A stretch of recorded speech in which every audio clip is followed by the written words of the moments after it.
Oi, gente! Esse é o nosso trabalho de história, iniciado pelo professor Rodrigo, na Escola Messias Pedreiro. Nós somos do segundo B. E é isso aí. A gente resolveu fazer uma parte de um torta na cara e depois a gente fez algumas encenações sobre o nosso tema é Primeiro Reinado. A gente fez diversos tipos de vídeo diferentes e espero que vocês gostem. Obrigado.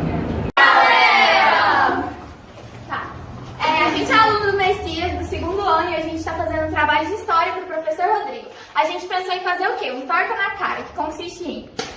Vai ter um apresentador por rodada e uma dupla competindo. A dupla vai ter que acertar entre 4 múltiplas escolhas. Qual que é acerta? Quem acertar dá tortada no coleguinha, quem perder leva a tortada no caso. Esse aí vai ser bem da hora. As regras são: cada competidor vai poder ter o direito a 3 repetições da mesma pergunta, não mais que isso. Quem perder, torta na cara, quem ganhar, dá a torta na cara. No caso, é somente isso. A gente vai começar. A primeira dupla. Ana Laura e Laura, as Lauras. Grupo preto e branco. Aqui é o time preto, aqui é o time branco. Vai. Beleza. Sai agora. 4. Depois vai dar uns cortes. Tá bom. Vamos, eu tenho que pedir pra bater na câmera. A abdicação do trono por parte de Dom Pedro I está: A União Ibérica entre Portugal e Espanha. B. Revoltas locais com a Revolução da Farroupilha. C. A crise financeira de 1829 que ocasionou o fechamento do Banco do Brasil. D. A crise da legitimidade pelo não uso do poder moderador. Repete. Entre as causas da abdicação do trono por parte de Dom Pedro I está: A União Ibérica entre Portugal e Espanha. B. Revoltas locais como a Revolução da Farroupilha. C. A crise financeira de 1829 que ocasionou o fechamento do Banco do Brasil. D. A crise da legitimidade pelo não uso do poder moderador. D. É C. Eu ia falar A. Então a resposta era C. A crise financeira de 1829 que ocasionou o fechamento do Banco do Brasil. 1, 2, 3 e... Torta na cara! Pergunta número 7. Tem que parar. Pergunta número 7. Qual o papel conferido ao imperador pela Constituição de 1824? Letra A. Subordinação ao poder legislativo. Letra B. Instrumento da descentralização político-administrativa. Letra C. Chave de toda organização política. Ou letra D. Articulador da extinção do padroado. Ah, Errou. Era a C. nossa casa dá C. 1, 2, 3 e... Torta na cara! 10ª pergunta. O episódio conhecido como A Noite das Garrafadas, briga entre portugueses e brasileiros, relaciona-se com a promulgação da Constituição da Mandioca pela Assembleia Constituinte. B. A instituição da tarifa Alves Branco, que aumentava as taxas de alfândega, acirrando as disputas entre portugueses e brasileiros. C. O descontentamento da população do Rio de Janeiro contra as medidas saneadoras de Oswaldo Cruz. D. A manifestação dos brasileiros contra os portugueses ligada à sociedade das colunas do trono que apoiavam Dom Pedro I. A, B, C ou D?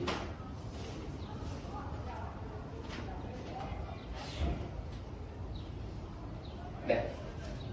9, 8, querem que repete?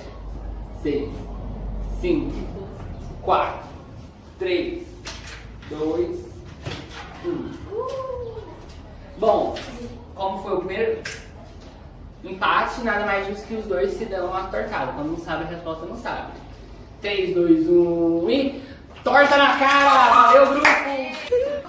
Sobre o processo de independência deflagrado no Brasil em 1822, que implantou o primeiro reinado, é possível dizer que Dom Pedro antecipou-se a estratégia de seu irmão Dom Miguel, que também queria ser imperador do Brasil.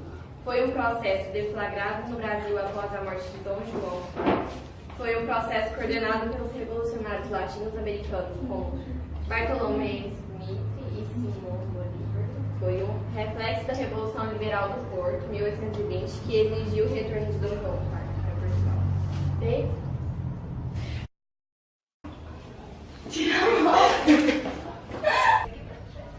Como o time branco perdeu e o time preto ganhou, todo mundo do time preto vai dar tortada nas respectivas duplas do time branco. Ficou 6 a 6 4. a 4. 7 a 4. 7 a 4 ficou pra carta final. E cada dupla vai dar. Cada dupla vai dar o castigo na sua. A gente vai jogar Na sua seguinte dupla, beleza? Então vamos. Torta! Pera aí, deixa eu ficar.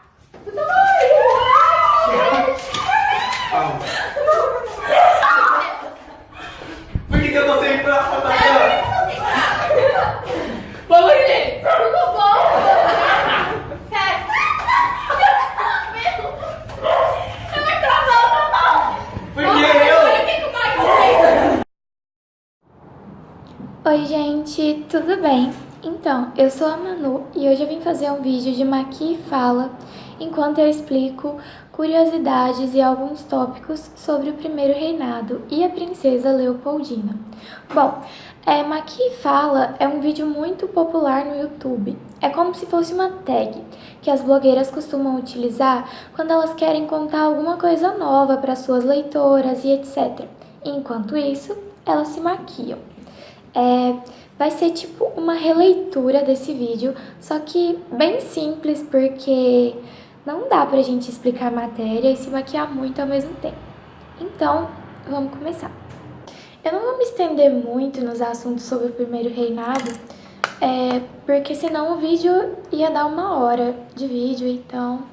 Foi um período que foi de 1822 até 1831, e marcado pelo reinado de Dom Pedro I. Bom, o que Dom Pedro fez? Ele começou convocando uma assembleia para poder criar a Constituição do Brasil. Ele tentou primeiro uma Constituição que ficou conhecida como a Constituição da Mandioca, que era o quê? Só as pessoas que continham terra poderiam votar. Então, se você fosse um burguês rico, se você fosse alguém que tivesse capital, mas não tivesse terras, você não poderia votar. Essa Constituição não deu muito certo, então ele convocou e fez a Assembleia de 1824, que foi a que foi mantida. Nessa Assembleia continham 2 grupos, os grupos liberalistas e os grupos conservadores. Os liberalistas, eles queriam mais direitos, mais inclusão e coisas do tipo. E os conservadores queriam que a monarquia fosse mantida a qualquer custo. Esses conservadores eram majoritariamente compostos por portugueses que ainda viviam no Brasil. Então, essa Constituição, ela aboliu esse negócio das terras, porém o voto era censitário. Então, só as pessoas que tinham dinheiro podiam votar. E pobre não votava, escravo não votava, nem mulher votava. E aí foi instituído os 4 poderes: executivo, legislativo, judiciário e moderador. Os 3 primeiros a gente já sabe como que funciona mais ou menos. E o poder moderador, ele era como se fosse... anulava todos os outros. Se os 3 poderes decidissem alguma coisa e Dom Pedro, que era o moderador, falasse que não, essa coisa não acontecia. Dom Pedro também tinha passe livre pela justiça. Se ele fizesse algo errado, ele não era obrigado a responder judicialmente por isso. Bom, então a Constituição foi basicamente isso, e até que estava dando certo, até a Confederação do Equador. A Confederação do Equador foi um movimento liderado por Francisco Caneca. Ele era um cara que, em sua infância, ele era pobre e vendia caneca, por isso o nome Caneca. E como que foi? Ele e os apoiadores da causa estavam descontentes com toda essa centralização de Dom Pedro. É como se eles pensassem que não adiantou, gente, eles criarem a Constituição se o moderador fazia o que ele quisesse. Então, eles manifestaram contra isso. Só que não deu muito certo, porque o Frei Caneca acabou sendo fuzilado e tal. Então, essa foi a primeira, assim, que ficou marcada, a primeira revolta. Também teve a Guerra da Cisplatina. Esse movimento ele é interessante, mas ele não é um movimento popular, assim, sabe? Não foi muito atendido pela população, porque era mais um movimento, assim, em busca de manter o poder em outras terras. A Cisplatina, hoje em dia, é o atual Uruguai, e foi uma guerra entre a Argentina e o Brasil, com a Inglaterra como intermediadora. O que acontece? O Brasil ele tinha domínio sobre a Cisplatina, que no caso é o Uruguai. E a Cisplatina estava insatisfeita com isso. Então, o que eles fizeram? Eles procuravam apoio de alguém para poder se tornar independente, para poder dar o seu grito de independência. A Argentina estava meio que apoiando. Por quê? Porque eles tinham interesses futuros de anexar a Cisplatina assim que ela se emancipasse do Brasil. Mas o que acabou acontecendo foi a Inglaterra, que entrou de intermediário na história, acabou ajudando a Cisplatina a se tornar independente do Brasil. Agora eu vou falar um pouco sobre a Noite das Garrafadas, que foi um movimento bem interessante também. A população estava começando a ficar insatisfeita com toda essa hostilização de Dom Pedro e tal. Então eles fizeram um movimento e foi assim, Dom Pedro foi ao Rio de Janeiro para uma festa de confraternização e aí as pessoas saíram nas ruas e começaram a tentar destruir essa festa, usando garrafas e pedras para destruir o evento, né?